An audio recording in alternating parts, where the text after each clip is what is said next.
Hi வணக்கங்க. சங்கவீஸ் டைரியில் தொடர்ந்து மோட்டிவேஷனல் ஸ்டோரியாக நான் குட்டி குட்டியாக சொல்லிக்கிட்டு இருக்கேன்.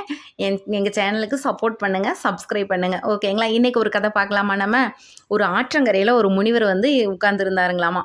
அப்போ வந்து ஒரு பாலு அப்படிங்கிறவர் வந்து ஐயாட்ட வந்து சோகமாக நின்றுட்டு இருந்தாராம். முனிவர் இருந்துட்டு, ஏன்பா நீ இப்படி சோகமாக இருக்க அப்படிங்கும்போது, இல்லைங்க ஐயா, எனக்கு வந்து வாழ்க்கையில் முன்னேறவே முடியல, என்ன வேலை செஞ்சாலும் எனக்கு முன்னேற்றமே வரமாட்டேங்குது அப்படிங்கும்போல, நீ வேலைக்கெல்லாம் போனியாப்பாங்களா? ஆமாங்க ஐயா, நான் கிடைக்கிற வேலைக்கெல்லாம் போயிட்டு தான் இருக்கேன், ஆனால் எனக்கு வந்து சரியானபடிக்கு முன்னேற முடியலைங்க ஐயா அப்படின்னு சொல்லம்போல, சரிப்பா நான் உனக்கு வந்து ஒரு கதை சொல்கிறேன், நீ கேளு அப்படின்னு அந்த முனிவர் வந்து ஒரு கதை சொல்ல ஆரம்பித்தாராம். அந்த கதையை பார்க்கலாமா?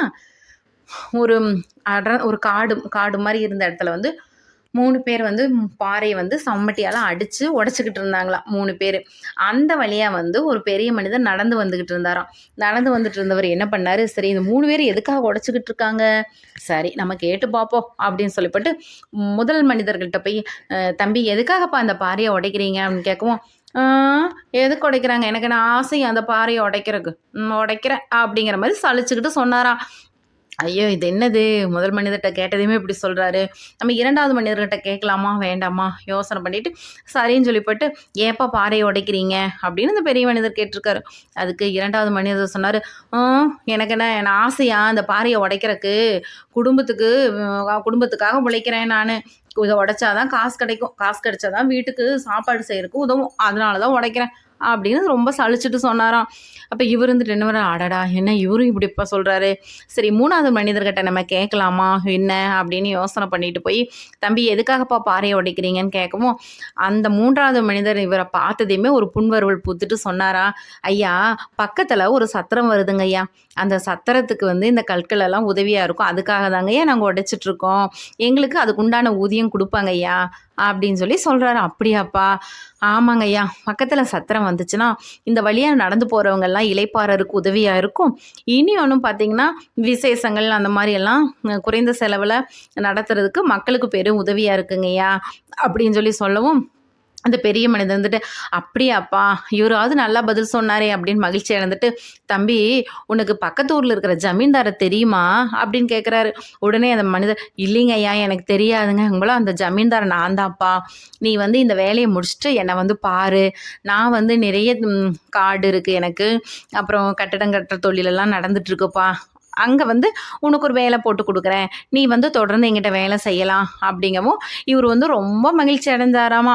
அப்போ சரின்னு சொல்லி போட்டு இந்த வேலையெல்லாம் முடிச்சுட்டு அந்த 3வது மனிதர் போய் ஜமீன்தாரை பார்த்து வேலையில் ஜாயின் பண்ணி அவர் வந்து தொடர்ந்து வேலை கொடுத்துட்டே இருக்கவும் நம்மளுக்கு வருமானம் அதிகமாக இருக்கும் இல்லையா அவருக்கு, அதன் மூலமாக வீடு கட்டி நல்லா அவருடைய தேவைகளையெல்லாம் பெருக்கிக்கிட்டு நல்லா சந்தோஷமாக குடும்பத்தோடு அந்த 3வது மனிதர் வாழ்ந்தாராமா.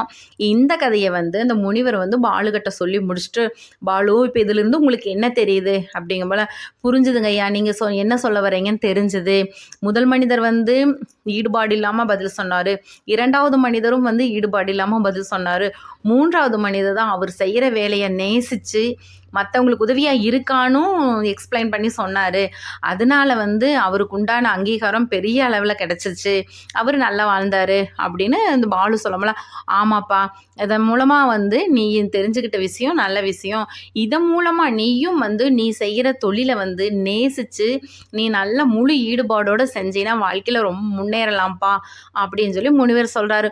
பாலுவும் அவர் சொன்னதை கேட்டுட்டு போய் அவர் கிடைக்கிற வேலையை முழு ஈடுபாடோடு சந்தோஷமாக செஞ்சு வாழ்க்கையில் முன்னேறினாராமா.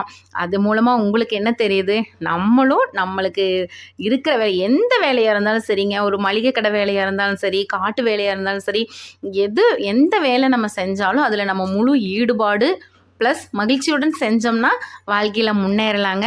ஓகே ஃப்ரெண்ட்ஸ், இதே மாதிரி கதைகளை தொடர்ந்து கேட்குறக்கு சங்கவீஸ் டைரியை சப்ஸ்கிரைப் பண்ணிங்க, தொடர்ந்து எங்களுக்கு சப்போர்ட் பண்ணுங்கள். தேங்க்ஸுங்க.